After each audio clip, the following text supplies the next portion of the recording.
Hey there, good people. It's Crippled Critic. I'm here this week to talk about the Uncharted series.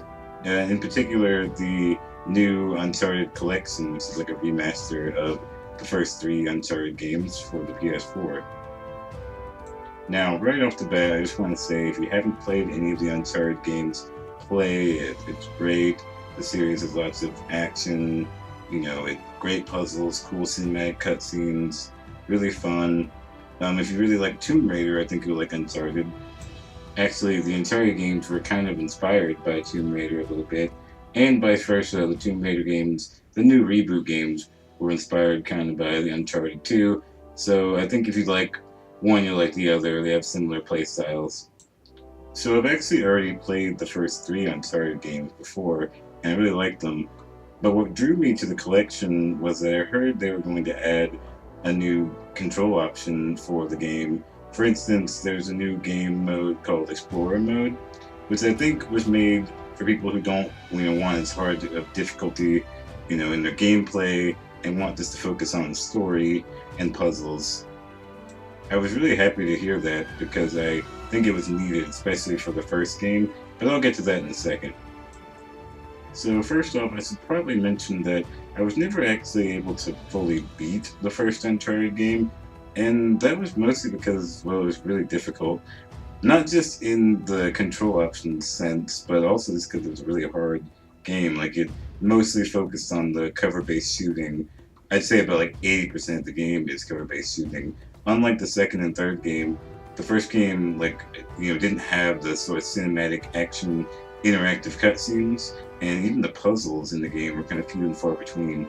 I'm sure it's because this was, the first game in the franchise, didn't know exactly where they were trying to go with it, and so I give them some leeway there. But that's why I was really excited about the Explorer mode, because it had assistive aiming, which is sort of, they help you aim when it clicks to the nearest enemy to you, and it's kind of critical for me in a game like this, especially because of the fast-paced shooting and aiming. It wasn't in the first one, but it is in the second and third and the fourth. So you could tell they were, they're learning from their mistakes, but, it's critical for me to play, so I was excited. Some other features that they have in the options menu are the analog sticks can be switched whenever, meaning the left analog stick for movement and the right analog stick for aiming can be switched whenever you want, which is great, and I really want to point that out because it's pretty rare for that to be in there, even though it seems kind of basic. Also, you can have the trigger buttons be swapped whenever you want, so there's that.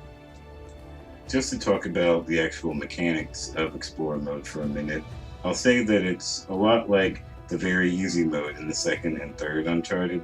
It kind of replaces that actually, because in the first game it didn't actually have a very easy mode, so there wasn't an assistive aiming feature, but now there is, although it works a little differently because Explorer mode, even though it's basically just very easy and with assistive aiming, it also, restricts you to not being able to get trophies, which is sort of strange because it's acted sort of like a cheat of the game, which I've heard in the other, the newest Uncharted 4, that's not the case actually. Like, it's treated more like just a feature of the game that you can turn on and off, which is good that they've learned from their mistakes again. And I do appreciate that, and I think that's something else to point out about the series as a whole. For disabled gamers, they do focus on giving you control options way more than most shooting games. So I commend them, and I want people to know that too.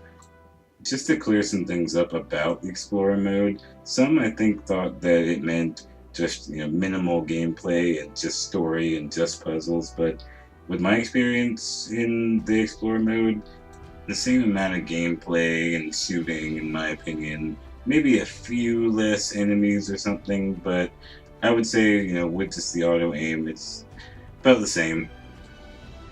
For those who are familiar with the Mass Effect series, they added a similar mode to the third game, although I would say that one was more accurate with the sort of minimal gameplay and mostly story, while in Uncharted, I don't think that's the case, honestly. It's, harder to get killed by enemies. I'd say a direct hit by a grenade wouldn't kill you, and I guess that's one thing. But other than that, I think it's just easy mode with auto aim. Well, as for me playing the first Uncharted again in this remastered collection, I had a lot better time playing it. I could actually beat it, and it was a little easier. Still, just fair warning for disabled gamers, this is still a hard game. It's a lot more shooting than the other two games. It's just relentless amounts of enemies and a few breaks in between. But it's a lot easier now with Explorer mode. That's all I really needed to beat it. But still, difficult. In particular, the quick time events. The tapping one of the triangle buttons over and over to, I think, open gates or things like that. It's actually kind of hard to tap. It's hard to explain because it's in all the games, but this one in particular, you have to tap really fast. And for people who can't do that, you might have trouble. I definitely did, but it's doable. Still, you can tell they weren't sure how important this feature was going to be in the first game, but it's still, like I said, you can get through it. But this warning, there's still that. As for the animation and the graphics, it looks amazing still. The environments look great. The character models are great. If I can say one thing that's kind of weird is that the cinematic cutscenes, they look kind of dated, probably worse than any of the other two games. Probably because this was the only game where they actually animated the characters in the cutscenes. They didn't use the in-game models, so you can really tell. They all look kind of cartoony and like they're made of Play-Doh or something. Also, it kind of looks like they weren't able to use motion capture technology for the actors in the first game because their movements are kind of like awkward and twitchy and not very fluid.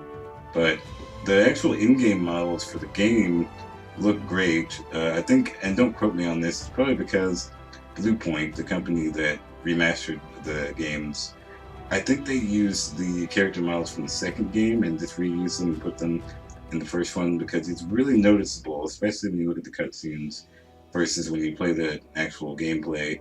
The characters in game look a lot more detailed, which it's actually a good thing in my opinion, despite the cutscenes looking strange.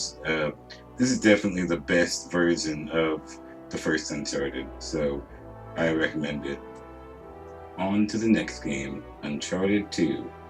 Oh man, Uncharted 2 is my favorite game in the franchise. I love this game. It's what got me into the series. Immediately once you start playing, you'll notice a big difference, an upgrade in graphics first off.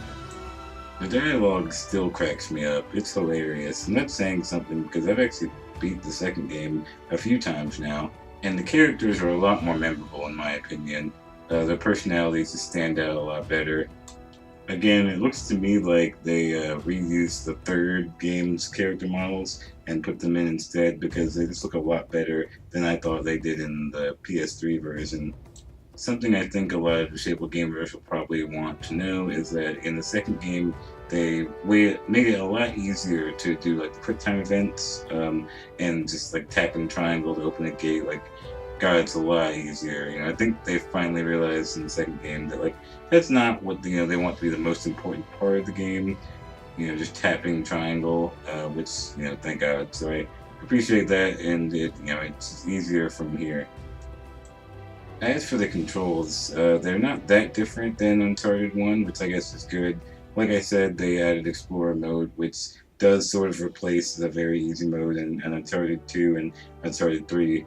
Something kind of strange and odd about Explorer mode, though, in Uncharted 2 and 3 is that they made it so, like I said before, you have assistive aiming, but it sort of turns off your trophy earning abilities and your ability to find treasure in the game, which is kind of weird choice. I assume when they remastered the first game and added the Explorer mode, they just thought that maybe keeping it in the other two games exactly the same way might, work better with consistency. That's what I would say. I don't know.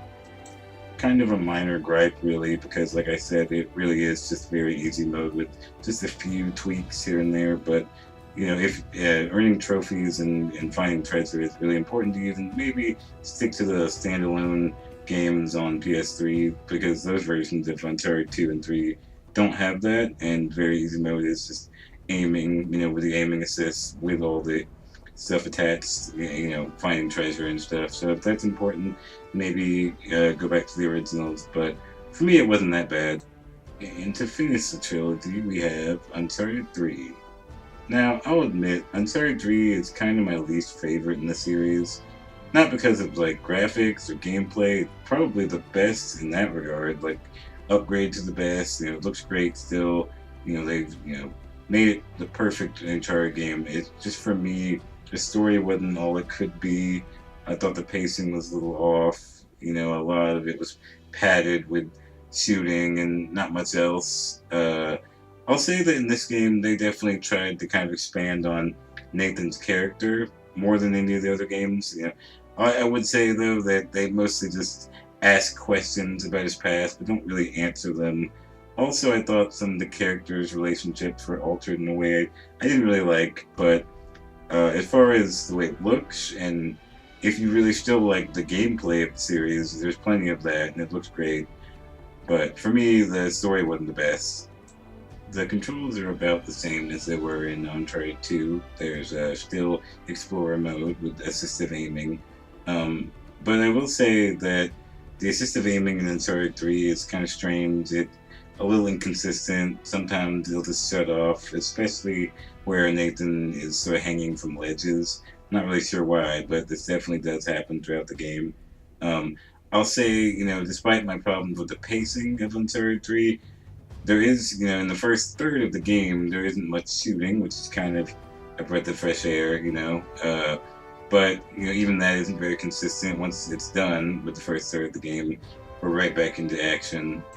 But yeah, just a fair warning there. The auto aim isn't exactly consistent, and that might be important for some. So, in conclusion, that's the Uncharted collection. It had a lot of really great features added to it. For me, the Explorer mode added to the first game was great, critical for me, and I appreciate it. Not sure if a lot of disabled gamers even knew that it was included or added, but there you go. I actually plan on reviewing the fourth game later. It's going to be on its own. I won't get into it too much, but they've added some really great things in the fourth game, great new features with disabled gamers in mind. So I think that's important, and I'll get into that in the next video. But for now, that's the Uncharted collection. Thanks for watching, guys, and I'll see you later.